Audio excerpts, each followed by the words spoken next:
나의 사랑하는 채 비록 헤어졌으나 어머님의 무릎 위에 앉아서 이스라엘의 아들들이 양식 사러 간 자 중에 있으니 가나안 땅에 기근이 있음이라.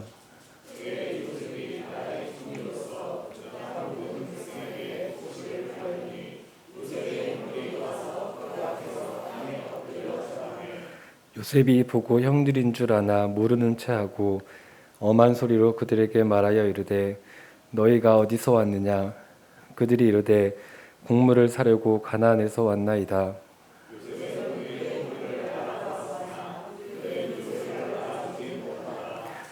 요셉이 그들에게 대하여 꾼 꿈을 생각하고 그들에게 이르되 너희는 정탐꾼들이라 이 나라의 틈을 엿보려고 왔느니라.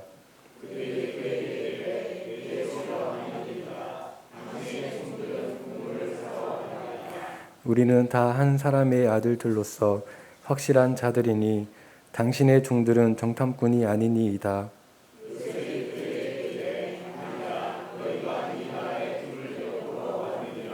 그들이 이르되 당신의 종 우리들은 12 형제로서 가나안 땅 한 사람의 아들들이라. 막내 아들은 오늘 아버지와 함께 있고 또 하나는 없어졌나이다.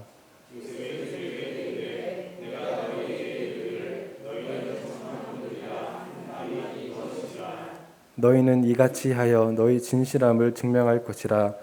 바로의 생명으로 맹세하노니 너희 막내 아우가 여기 오지 아니하면 너희가 여기서 나가지 못하리라.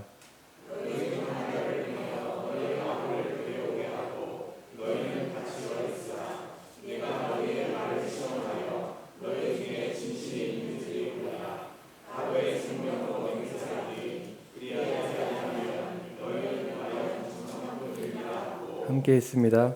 그들을 다 함께 삼위를 가두었더라. 아멘.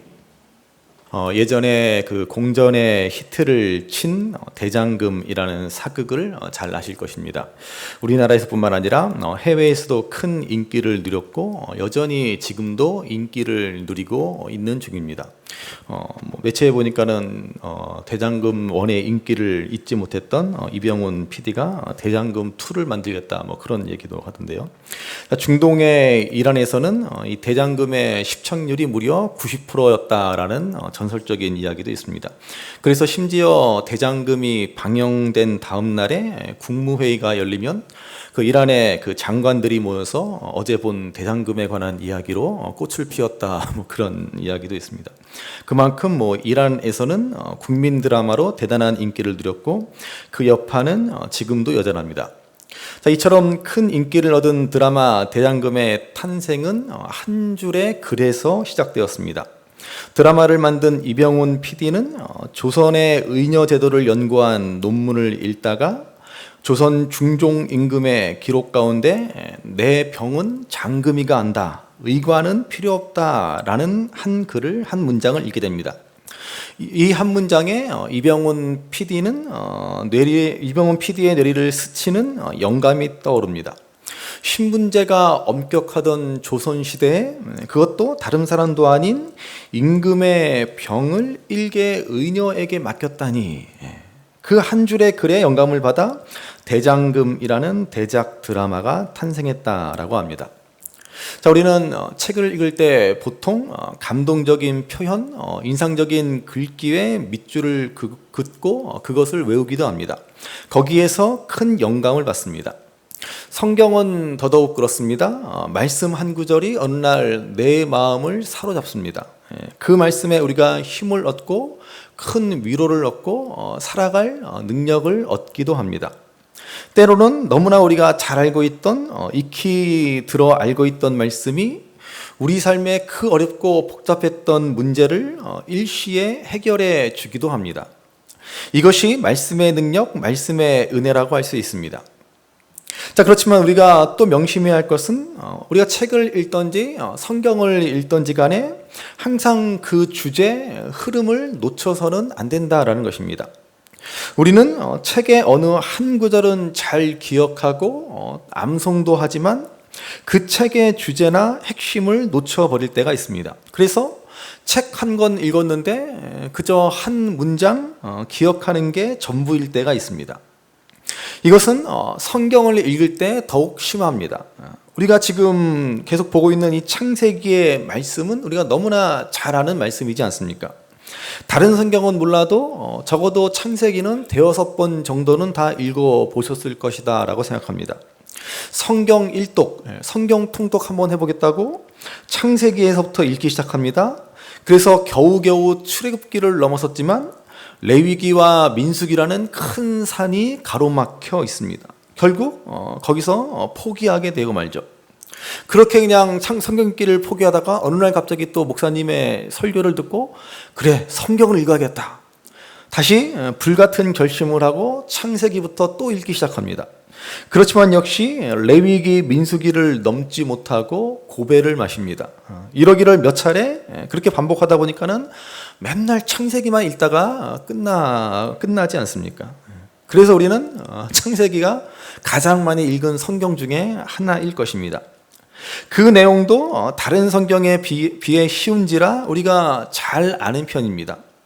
그러나 여러분, 정작 창세기의 핵심이 무엇인지를 잘 모른다라는 것입니다.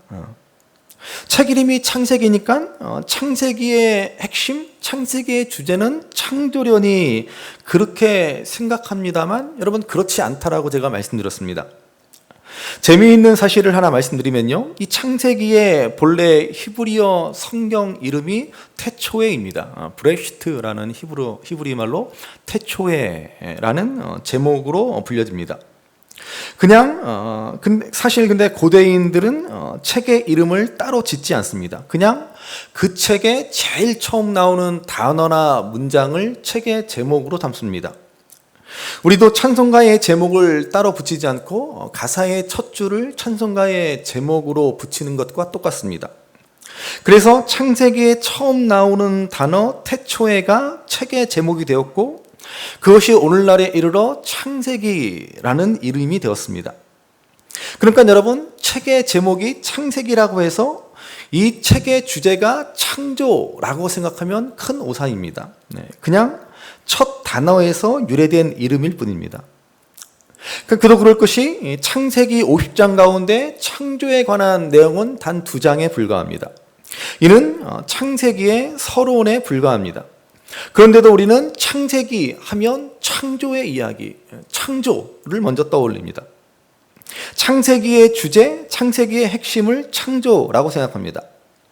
그렇게 우리는 창세기를 많이 읽고 어느 책보다 창세기는 그래도 잘 안다라고 하지만 정작 창세기가 주는 핵심적인 메시지를 우리는 모른다라는 말입니다.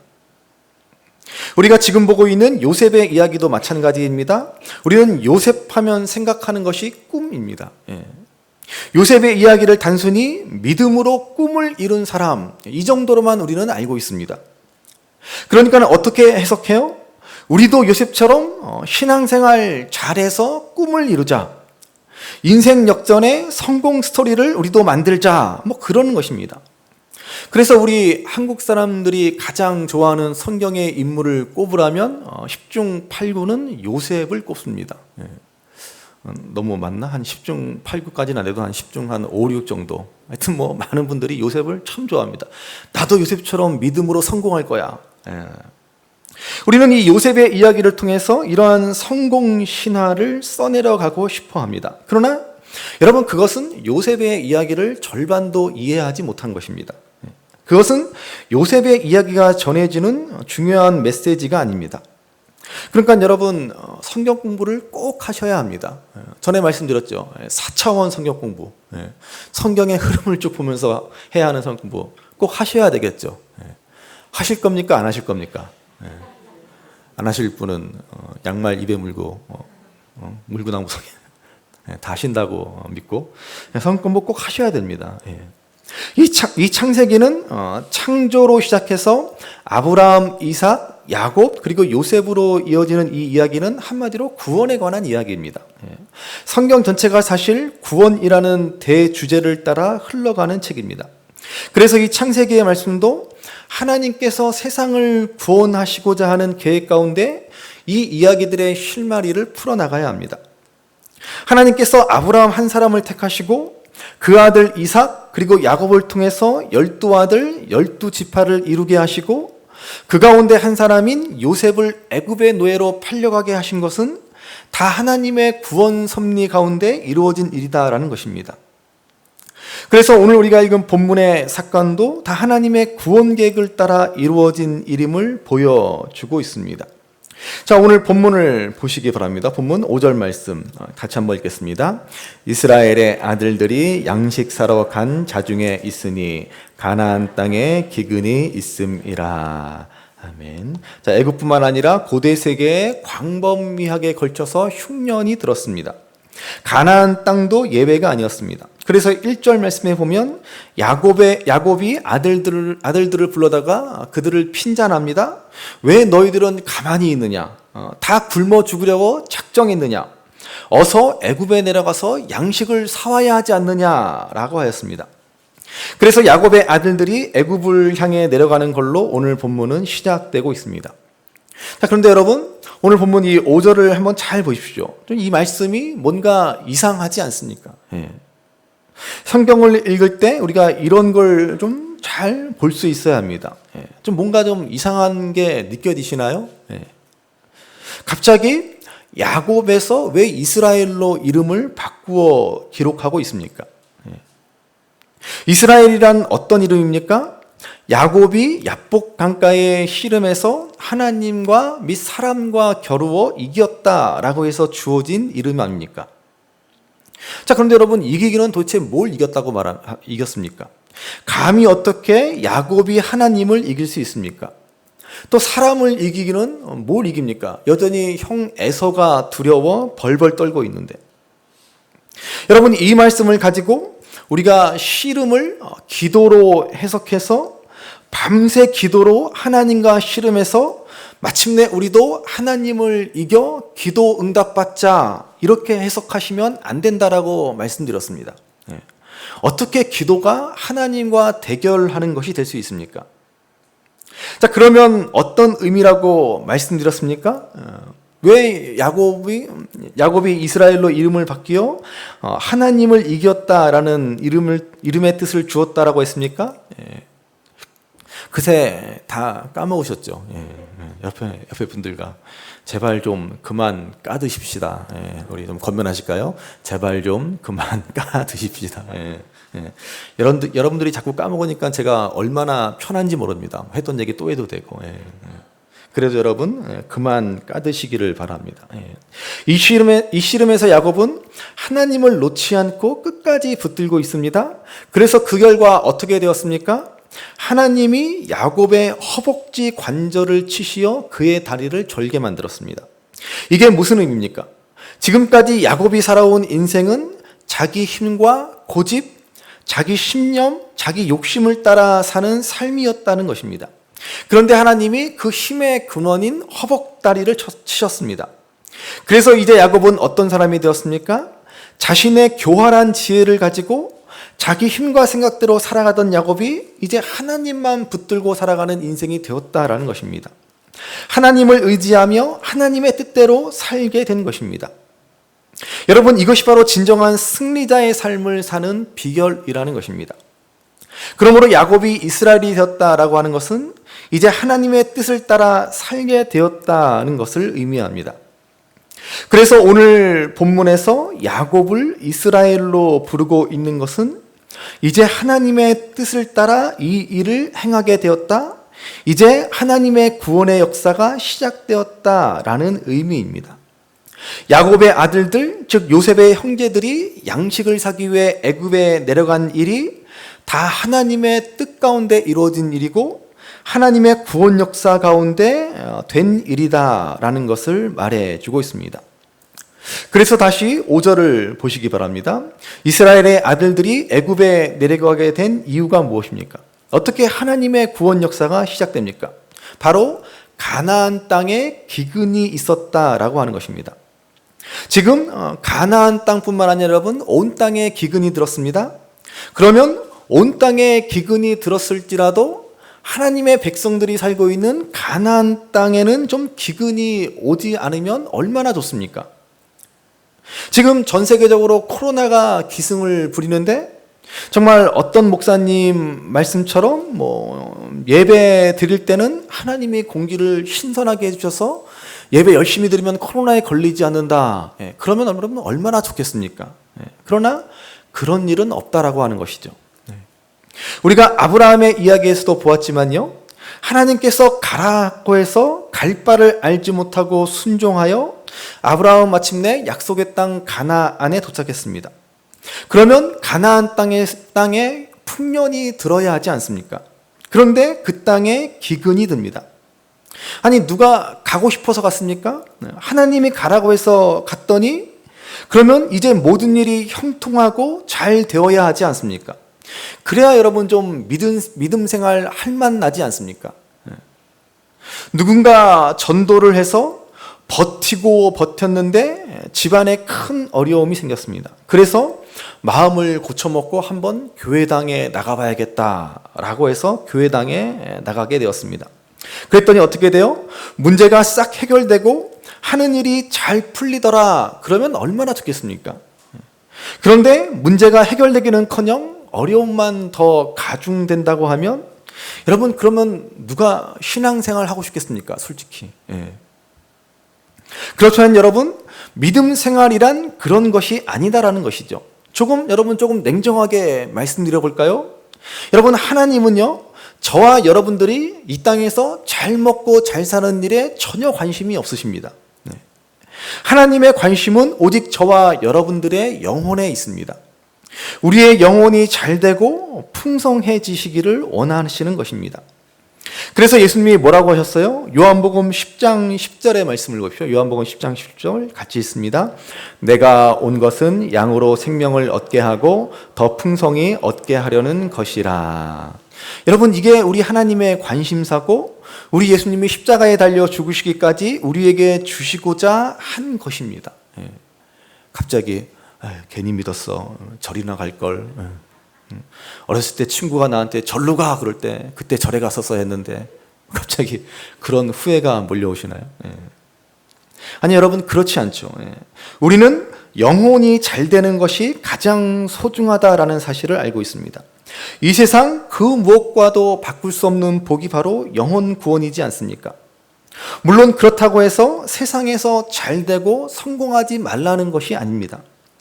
요한3서 1장 2절의 말씀을 보시기 바랍니다. 요한3서 1장 2절 같이 읽습니다. 사랑하는 자여, 내 영혼이 잘됨 같이 내가 범사에 잘되고 강건하기를 내가 간구하노라. 아멘. 우리가 너무 좋아하는 말씀 가운데 하나죠. 우리의 영혼이 잘됨 같이 범사에 잘 되어야 합니다. 그렇지만 여러분, 순서가 바뀌면 곤란합니다. 영혼이 잘 되는 것이 우선이라는 것입니다. 영혼이 잘 되는 것에는 관심이 없고 범사만 잘 되기만 바라신다면 저기 어디 동학사로 가시면 됩니다. 물론 거기에 가도 별 뾰족한 수는 없지만. 여러분, 약속의 땅 가나안에 도착한 아브라함의 현실은 뭐예요? 기근이었다라는 것입니다.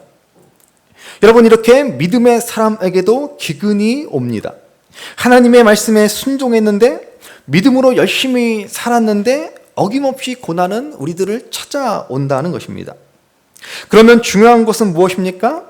우리는 믿음으로 기근을 이겨낼 수 있다는 사실입니다. 믿음이 있기에 기근이 없는 것이 아니라 믿음이 있기에 기근을 이겨내는 것입니다. 이것이 바로 요셉이 지금까지 우리에게 보여준 믿음 아닙니까? 형들에게 노예로 팔려갔을 때나 억울한 누명으로 감옥에 갇혔을 때나 요셉은 하나님 안에서 모든 일을 잘 감당했습니다. 이게 믿음의 능력이라고 하는 것이죠. 그러니까 그 다음에 어떻게 됩니까? 범사에 잘 되고 형통하는 은혜가 자연적으로 따라오게 되더라라는 것입니다. 그러므로 여러분, 믿음의 사람들은 인생에 기근이 있고 고난이 와도 흔들리지 않습니다. 오히려 넉넉히 기뻐할 수 있습니다. 야고보서의 말씀을 우리가 듣지 않았습니까? 야고보서 1장 2절의 말씀을 보시죠. 야고보서 1장 2절 같이 읽습니다. 내 형제들아, 너희가 여러 가지 시험을 당하거든 온전히 기쁘게 여기라. 아멘. 어떻게 우리가 인생의 시험, 인생의 고난을 기뻐할 수 있습니까? 야고보서의 말씀을 더 보시기 바랍니다. 야고보서 1장 3절 4절 같이 있습니다. 이는 너희 믿음의 시련이 인내를 만들어내는 줄 너희가 알미라. 인내를 온전히 이루라. 이는 너희로 온전하고 구비하여 조금도 부족함이 없게 하려 함이라. 아멘. 그렇습니다, 여러분. 고난은 싫지만, 시험은 피하고 싶지만, 그러나 인생의 고난, 시험은 우리를 인내하게 하고, 인내를 통해서 우리는 더욱더 하나님 앞에 온전한 믿음의 사람이 되게 한다는 것입니다. 여러분, 이게 바로 믿는 사람의 모습이고 늘 영혼에 관심을 두고 살아가는 사람의 모습이라는 것입니다. 우리가 육신의 일에만 관심을 두고 살아간다면 인생의 기근이 찾아올 때 절망에 빠져버리고 맙니다. 그러나 영혼에 관심을 두고 살아가는 사람은 인생의 기근이 찾아올 때 어떻게 합니까? 오히려 기뻐할 수 있다는 것입니다. 비록 육신은 힘들고 궁핍하나 영혼이 풍성해질 것을 기대할 수 있기 때문입니다. 그래서 사도 바울은 로마서에서 이렇게 말씀해주고 있습니다. 로마서 5장 3절 4절 같이 있습니다. 다만 이뿐 아니라 우리가 환난 중에도 즐거워하나니 이는 환난은 인내를, 인내는 연단을, 연단은 소망을 이루는 줄 알미로다. 아멘. 자, 이 말씀처럼 환난은 인내를, 인내는 연단을, 연단은 소망을 이루게 하십니다. 그래서 하나님은 우리에게 고난을 면제해 주시지 않습니다. 고난을 면제해 주는 것은 결코 하나님의 사랑이 아닙니다. 하나님은 이 고난을 통해서 우리가 인내하고 인내를 통해 연단받아 더욱더 단단해지고 담담해지고 당당한 믿음의 사람이 되기를 바라십니다. 그래서 마침내 소망을 이루는 삶, 온전한 소망을 바라보는 삶을 살게 하십니다. 우리의 참된 소망은 무엇이에요? 하나님의 나라죠. 우리가 살아가는 이 땅에 소망이 있는 것이 아니라 우리가 소망을 두어야 할 곳은 영원한 본향인 하늘나라입니다. 그래서 하나님은 고난 가운데 우리를 두시어 그 과정을 통해 이 땅에 소망을 두지 않게 하십니다. 가끔 여러분 우리가 그러지 않습니까? 정말 삶이 힘들고 고난할 때, 인생에 정말 큰 기근이 찾아올 때, 그때 정말 잠깐이라도 정말 주님 빨리 오셨으면 좋겠다, 그렇게 탄식하지 않습니까? 정말 그럴 때 우리는 잠깐이나마 우리의 참 소망이 무엇인지를 확인하게 되는 것입니다. 그래서 여러분, 하나님은 우리 인생에 고난을 두십니다. 믿는 사람들도 고난을 통과하게 하십니다. 우리 인생의 기근을 경험하게 하심으로 우리를 인내하게 하시고 우리의 눈을 세상 욕심에서 하나님 나라의 참 소망으로 옮기시는 것입니다. 그러므로 우리는 먼저 하나님의 이 구원의 섭리, 그 뜻 가운데서 우리 인생에 기근이 있다, 우리 인생의 기근이 허락되어진다라는 사실을 기억해야 합니다. 하나님은 이를 통해서 우리 믿음을 굳건하게 하시고 온전한 하늘 소망을 품고 살아가도록 하시는 것입니다. 자, 그러면 인생의 기근 속에서 우리가 해야 할 중요한 일이 있습니다. 오늘 말씀을 계속 보시기 바랍니다. 6절 말씀을 보십시오. 6절 말씀 같이 읽습니다. 때 요셉이 나라의 총리로서 그 땅 모든 곡식을 팔더니 요셉의 형들이 와서 그 앞에서 땅에 엎드려 절하매. 자, 드디어 요셉과 형들이 다시 만났습니다. 요셉이 형들에 의해 노예로 팔렸을 때의 나이가 17살이었고 총리가 되었을 때의 나이가 30살이었습니다. 그리고 7년 풍년이 지났고 이제 7년 흉년을 맞은 상황입니다. 흉년을 맞은 지 얼마나 된지는 모르지만 대략 3, 4년 지났을 것이다 라고 생각해 보면은 지금 요셉의 나이는 40살 정도 되었을 것으로 추정해 볼 수 있습니다. 17살 때 형들에 의해 팔려서 40살에 되어서 드디어 형들과 다시 재회하게 된 것입니다. 형들은 총리가 된 요셉의 앞에 절을 합니다. 어리석군 요셉의 꿈이 실현되는 순간이라고 말할 수 있을 것입니다. 자, 그렇지만 우리가 이 요셉의 꿈을 좀 더 깊은 안목으로 해석한다면 무엇입니까? 단지 형들이 요셉에게 절하는 꿈이 아니다라는 것입니다. 이 꿈은 이 모든 과정을 통해 하나님이 이스라엘 백성들을 구원하시고자 한 꿈이다라는 것입니다. 8절에 보시면 요셉은 형들을 알아봤습니다. 그러나 형들은 요셉을 알아보지 못합니다. 형들을 본 요셉의 심정은 어땠겠습니까? 피가 거꾸로 치솟았겠습니까? 만약 요셉이 그런 사람이었다면 애당초 요셉은 하나님의 구원 역사에 쓰임받지도 못했을 것이고 애굽의 총리 대신도 되지 못했을 것입니다. 요셉은 믿음의 사람답게 결코 복수심과 원한에 사로잡히지 않습니다. 9절 말씀을 보시기 바랍니다. 9절 말씀 같이 읽습니다. 요셉이 그들에게 대하여 꾼 꿈을 생각하고 그들에게 이르되 너희는 정탐꾼들이라 이 나라의 틈을 엿보려고 왔느니라. 자, 요셉은 그 순간 어려서 꾼 꿈을 생각했습니다. 하나님의 뜻을 생각했다라는 것입니다. 요셉은 사사로운 감정에 사로잡히지 않았습니다. 사실 요셉의 첫째 아들의 이름을 므낫세라고 지었을 때 이미 요셉은 다 잊고 용서한 것입니다. 므낫세라는 이름의 뜻은 잊게 하는 자입니다. 요셉은 므낫세를 낳았을 때 하나님이 내 모든 고난과 아버지 집에서 있었던 모든 일을 다 잊어버리게 하셨다라고 고백하며 그의 이름을 지었습니다. 요셉은 이미 다 잊고 용서했다라는 말입니다. 그런데 9절에 보시면 요셉은 잊고 용서했는데 왜 형들을 정탐꾼으로 몰아세우고 있습니까? 요즘 말처럼 쿨하게, 정말 쿨하게 용서해야 하지 않습니까? 쿨하지 못하게 왜 이럽니까? 형들이 아무리 아니라고 진실을 말해도 요셉은 형들에게 억지 누명을 씌우고 있습니다. 그 이유가 무엇입니까? 요셉은 하나님이 주신 꿈을 생각했기 때문입니다. 다시 말해서 하나님의 구원 역사를 생각했다라는 말입니다. 그래서 이것은 일종의 테스트, 시험이라고 할 수 있습니다. 요셉은 지금 형들을 테스트합니다. 요셉은 형들을 용서하였으나 형들이 여전히 옛날 모습 그대로인지 아닌지가 궁금했습니다. 과연 형들이 달라졌는가? 20년 넘는 세월 동안 어떻게 변했는가? 자신들의 잘못을 뉘우치고 있는가 확인하고자 한 것입니다. 마음 같아서는 아마 당장이라도 달려가서 와락 형들을 끌어안고 자신이 요셉이라는 사실을 밝히고 과거의 일을 다 없는 것으로 하고 싶었을 것입니다. 그렇지만 그것은 값싼 은혜가 되고 값싼 용서, 값싼 구원이 되고 마는 것입니다. 그래서 요셉의 마음은 이미 형들을 용서했지만 과연 형들이 용서받을 수 있는 상태인가 하는 것을 시험해 보고 있습니다. 결국 요셉은 형들을 3일 동안 감옥에 가둡니다. 3일이라는 시간은 결코 짧지 않은 시간입니다. 아마도 감옥에 형들을 가둔 요셉이나 감옥에 갇힌 형들이나 무척이나 괴롭고 불편한 시간이었을 것입니다. 그런데 감옥에서 형들은 비로소 자신들의 죄를 생각하게 됩니다. 자, 본문 뒤에 나오는 21절의 말씀입니다. 21절 말씀 같이 읽어 보시겠습니다. 그들이 서로 말하되 우리가 아우의 일로 말미암아 범죄하였도다.